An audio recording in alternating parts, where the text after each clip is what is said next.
બાળકોના lunch box માટે આપણે ઘઉંના લોટમાં હેલ્ધી પુલ્લા બનાવીશું. ભરપૂર વેજીટેબલથી આ પુલ્લા બનશે. તો આ પુલ્લા તમે એકવાર ખાશો તો વારે વારે ખાશો, એટલા ટેસ્ટી બને છે. તો ચાલો જોઈ લઈએ આ પુલ્લા કેવી રીતે બનાવવા.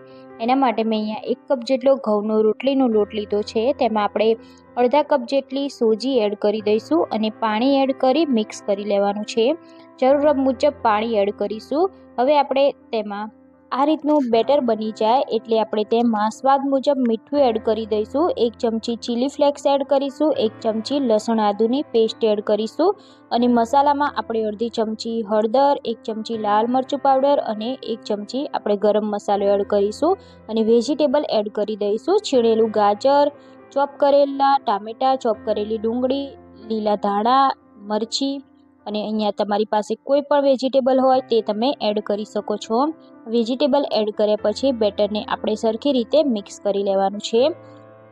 તમારી પાસે કેપ્સિકમ હોય કે મકાઈ હોય તો તમે તે પણ એડ કરી શકો છો. હવે આપણે વેજીટેબલ એડ કર્યા પછી થોડું પાણી એડ કરી આ રીતનું પુલ્લા પડે એવું બેટર બનાવી લઈશું.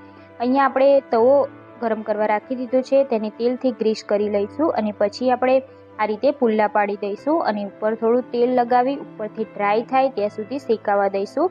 પછી આપણે તેની સાઈડ ચેન્જ કરી લઈશું અને બંને સાઈડ આપણે સરસ રીતે શેકી લેવાનો છે. અહીંયા આપણો ગરમા ગરમ પુલ્લો રેડી થઈ ગયો છે. આ પુલ્લાને તમે સોસ કે ચટણી સાથે સર્વ કરશો